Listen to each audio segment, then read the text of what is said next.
Hey everyone, Mark the Movie Man here. Welcome to the Final Cut, and we're moving right along. We got 2 more horror shorts for you that were shown at the Oshkosh Festival. We're looking at Pumpkin Smashers on Lovecraft Lane. It's first film up on the chopping block. And we get a film that was written, edited, directed, shot, just about everything by Eric Schneider of Graphic 13 Productions, and we get the story of a group of teenagers, 3 of them, who are traveling through the woods on Halloween, and there's that house in the neighborhood, the one that has the curse on it, the one that has, whoever lives in there has bad things happen to those people, and there's a pumpkin on the porch of that house, and the girls dare one of them to go up there and smash that pumpkin, because they've been smashing pumpkins throughout the neighborhood, so why not this one? Well, it is a cursed house. Well, we see the events, what happens when one of the girls take up the dare and go and smash that pumpkin. I like the story behind this. Now, first off, when you go into this film, look at it, no budget, low budget film. So it's shot with a handy cam, low lighting, the production isn't great. As far as the clarity of some of the images and that, especially in the low light. And we have actors that probably aren't exactly schooled in the film of acting, as you can tell, but they handle their dialogue fairly well, the teenage girls that are involved in the picture in front of the camera. They don't rush through their dialogue too much, just in a few spots, and it follows along, and they try to make it natural as possible, considering they probably have very little experience. So again, you got to take that into account.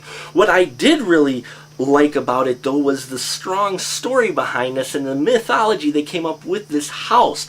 It makes me wish they would have had a bigger budget, more time, and maybe some more experienced actors, because this really could be fleshed out into a more solid film. I really like the story behind it.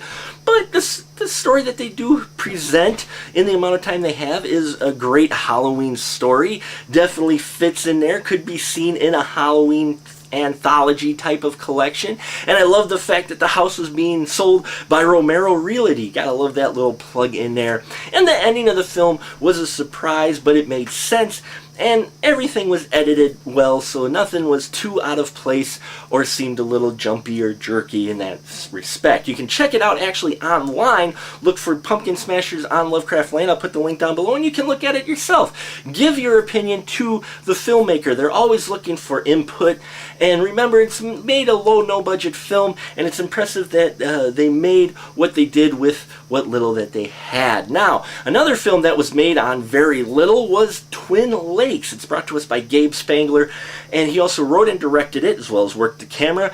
And almost everything behind the camera was him, while everything in front was Kevin Lucero Less. And it tells the story of a man who's being separated from his wife, and he goes to his lake house to retreat and kind of get away and clear his head, and also come up with a way through revenge by using a black arts book. And that has some dire consequences. Now, the thing that got me with Twin Lakes is the fact I learned that it was shot with just 2 guys, which was impressive. 1 camera, 2 guys.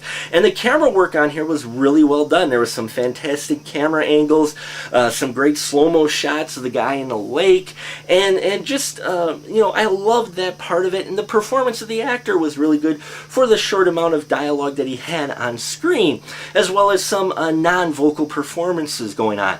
But what took me away from the film was the editing and the kind of storytelling of the film. I get what they were kind of going for, given impression of duality, given the title of the film, as well as kind of this give you, I guess, an impression of the mind, of what's going on in the mind of the actor as well. But it was just a little too disjointed for me, okay? It was a little hard to follow exactly what was going on in the series of events, and maybe that's what the director was going for, to give you a little discomfort, to make you feel the same discomfort as the character on screen. But for me, that took me away from the film a bit much, as well as took me away from the what was happening to the character itself. So in the end, I was kind of left with that was a well-shot film, but what exactly was going on? So that was Twin Lakes. It was probably, for me, one of the films that I had the most trouble following, but I am impressed the fact of what they did with just 2 guys and a camera, and proof that anyone out there, if you've got a good idea, you should not be afraid to try and make a film, because you never know where it might lead you to. Independent cinema, the Renaissance. The cinema renaissance is where it's at. We've seen it in this independent films, especially the short as well as the full feature films, and they need your support. So make sure you go check out this Pumpkin Smashers on Lovecraft Lane, and look at for the page of Twin Lakes as well.